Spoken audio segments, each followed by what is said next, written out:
Al-Ijma Foundation। अस्सलामुअलैकुम वरहमतुल्लाहि वबरकातुह। नवाब वहीदुज़्ज़मा हैदराबादी की शख्सियत पर्सनैलिटी हमेशा से फ़िरका अहले हदीस के लिए सरदर्द बनी रही। वहीदुज़्ज़मा साहब की लिखी किताबों से अपनी जान छुड़ाने के लिए फ़िरका अहले हदीस के उलमा व जोहला ने बहुत ऊट पटांग बहाने बनाए, अवाम को धोखा भी दिया, मगर फिर भी वहीदुज़्ज़मा से अपनी जान छुड़ाने में नाकाम रहे। आज हम आपके सामने अहले हदीस फ़िरका के अबू ज़ैद ज़मीर की एक ऐसी ही नाकाम कोशिश दिखाना चाहते हैं। आइए देखते हैं इनकी पहली कोशिश। सवाल है कि मौलाना वहीदुज़्ज़मा साहब ये कौन हैं और इनको ही अहले हदीसों के ख़िलाफ़ क्यों इस्तेमाल करते हैं। मौलाना वहीदुज़्ज़मा पहले शिया थे और उसके बाद हनफ़ी बने, उसके बाद अहले हदीस बने, तो बहुत सारे पुल क्रॉस करके स्टेशन लेके वो अहले हदीस बने। अबू ज़ैद ज़मीर ने अपने वीडियो में कहा कि वहीदुज़्ज़मा पहले शिया थे, फिर हनफी और आखिर में अहले हदीस हुए। अबू ज़ैद ज़मीर ने वहीदुज़्ज़मा को पहले शिया फिर हनफी इसलिए बताया कि वहीदुज़्ज़मा ने अपनी किताबों में सहाबा को जो बुरा भला कहा है वो शियों के खाते में डाल सके और अहले हदीस फ़िरका के ऊट पटांग फ़िक़ही मसलों को हनफियों के सर मूंड सके। और चूँकि सवाल पूछने वाला शायद वहीदुज़्ज़मा की पूरी हिस्ट्री से वाकिफ़ नहीं था, इसलिए अबू ज़ैद ज़मीर ने इस सवाल करने वाले को ये जवाब पकड़ा दिया। पहली वीडियो की सीक्वेंस ऑर्डर एक बार फिर गौर से सुने और उसे याद रखें कि वहीदुज़्ज़मा पहले शिया थे, फिर हनफी और आखिर में अहले हदीस हुए। अब आइए अबू ज़ैद ज़मीर की दूसरी नाकाम कोशिश का हाल देखते हैं। अज़मत सहाबा कॉन्फ्रेंस के प्रोग्राम में स्टेज पर क्वेश्चन आंसर सेशन में की। वहीदुज़्ज़मा के मसलक के ताल्लुक से सवाल का जवाब देते वक्त अबू ज़ैद ज़मीर क्या कहते हैं, ज़रा गौर से सुने। और वहीदुज़्ज़मा पहले क्या थे?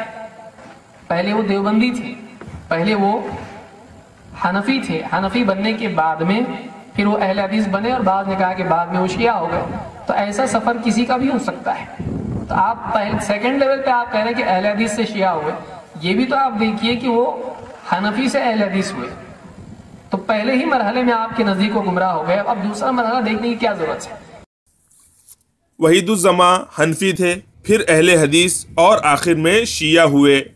देखा आपने किस तरह अबू ज़ैद ज़मीर ने पैंतरा बदलते हुए वहीदुज़्ज़मा के मसलक की सीक्वेंस ऑर्डर तरतीब को बदल दिया।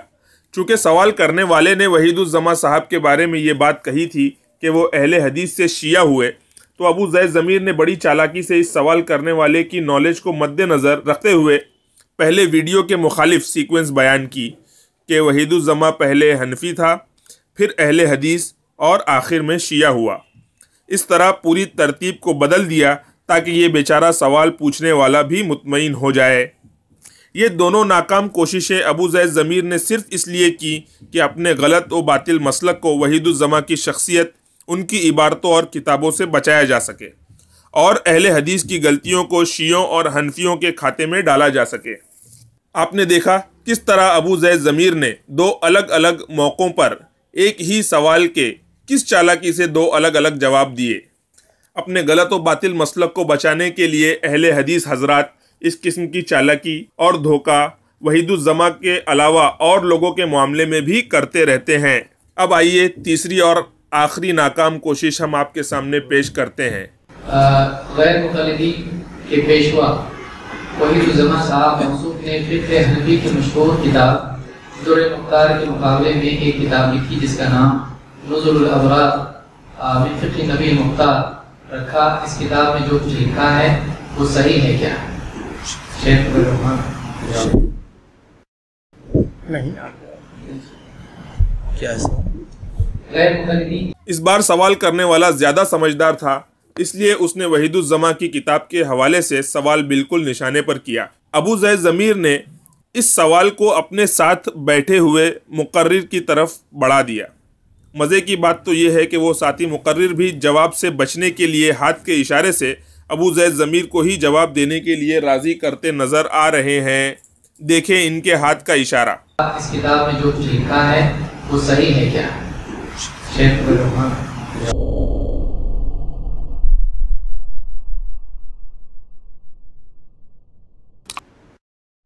نہیں.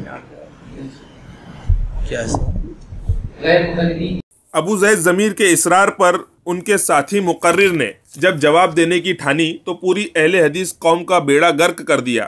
آئیے دیکھتے ہیں ان مقرر صاحب نے وحید الزماں کے بارے میں کیا کہا. اور ہر ایک نے اپنی اپنی کوششوں کے ذریعے سے نبی کریم صلی اللہ علیہ وسلم کی اتباع ہی کی کوشش کی ہے. جو بھی اہل الحدیث ہیں، جس میں علامہ وحید الزماں رحمہ اللہ کی جس کتاب کا یہاں نام لیا گیا ہے، اللہ رب العالمین نے انہیں بھی یہی توفیق دیا کہ وہ بھی اپنی کتابوں کے ذریعے ہی سے وہ اللہ رب العالمین کا تقرب حاصل کریں، نبی کریم صلی اللہ علیہ وسلم کی اتباع کریں. اس جواب سے یہ بات دن کے سورج کی طرح صاف ہو گئی کہ وحید الزماں حیدرآبادی اہل حدیث تھا، اور اس نے جو کتابیں لکھی جیسے نظر الابرار، ہدیۃ المہدی وغیرہ، اس میں جو بات لکھی اللہ رب العزت کا تقرب اور نبی اکرم صلی اللہ علیہ وآلہ وسلم کی اتباع کے جذبے سے لکھی اور فرقہ اہل حدیث کی خدمت میں لکھی.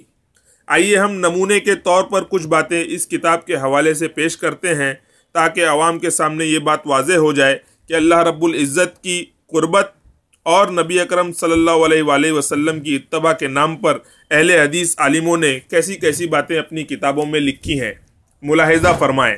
اہل حدیث فرقہ کے وحید الزماں حیدرآبادی اپنی کتاب نظر الابرار میں لکھتے ہیں کہ صحابہ میں سے کچھ فاسق بھی تھے، جیسے ولید، معاویہ، سمرہ وغیرہ. معاذ اللہ، کیا صحابہ کو فاسق قرار دے کر، فاسق بتا کر یہ اہل حدیث عالم اللہ رب العالمین کی قربت حاصل کر رہے ہیں، نبی کی اتباع کر رہے ہیں، یا پھر لوگوں کو گمراہ کر رہے ہیں؟ فیصلہ عوام کے ہاتھ میں ہے. چلتے چلتے ایک اور حوالہ پیش کرنا چاہوں گا. اہل حدیث فرقہ کے وحید الزماں حیدرآبادی اپنی کتاب میں لکھتے ہیں کہ متاخرین علماء میں سے ایسے بہت سے لوگ ہیں جو علم، معرفت اور سنت کی نشر و اشاعت میں عوام صحابہ سے افضل ہیں، اور اس کا کوئی عقل مند انکار نہیں کر سکتا. معاذ اللہ، کیا آج کل کے لوگ صحابہ سے افضل ہو سکتے ہیں؟ فیصلہ آپ کے ہاتھ ہے. فرقہ اہل حدیث کے وحید الزماں نے اگر ایسی باتیں اپنی کتابوں میں لکھی ہیں تو اس میں حیرانی کی کوئی بات نہیں، کیونکہ اہل حدیث فرقے کا ہر شخص اپنا باطل عقیدہ، باطل مسلک اور باطل نظریہ ثابت نہیں کر سکتا جب تک کہ وہ نبی اکرم صلی اللہ علیہ وآلہ وسلم کی حدیث اور صحابہ کو ٹھوکر نہ مار دے. ایک اور بات جو قابل غور ہے وہ یہ کہ اگر تیسری بار بھی ابو زید ضمیر وحید الزماں کے مسلک کے بارے میں جواب دیتے تو وہ کیا آرڈر اور سیکوینس یا ترتیب بتاتے؟ یہ میری سمجھ سے باہر ہے. امید ہے اپنے عالم وحید الزماں کو بچانے کے لیے اہل حدیث فرقے کی ترکیب، چالاکی اور دھوکہ آپ سمجھ گئے ہوں گے. مولانا وحید الزماں پہلے شیعہ تھے، اور اس کے بعد حنفی بنے، اس کے بعد اہل حدیث بنے. پہلے وہ حنفی تھے، حنفی بننے کے بعد میں پھر وہ اہل حدیث بنے، اور بعد نے کہا کہ بعد میں وہ شیعہ ہو گئے. اس سے آپ یہ بھی سمجھ گئے ہوں گے کہ یہ لوگ حدیث کے معاملے میں، قرآن کے معاملے میں اور سلف کو ماننے کے معاملے میں کتنا انصاف سے کام لیتے ہوں گے. وحید الزماں کے بارے میں اور بھی جاننے کے لیے نیچے ڈسکرپشن میں دی ہوئی لنک پر کلک کریں. اگر آپ کو ہمارا یہ ویڈیو پسند آیا تو امید ہے آپ کو ہمارے دوسرے ویڈیوز بھی پسند آئیں گے. فدعائي وابتهالي شاهد لي بافتقاري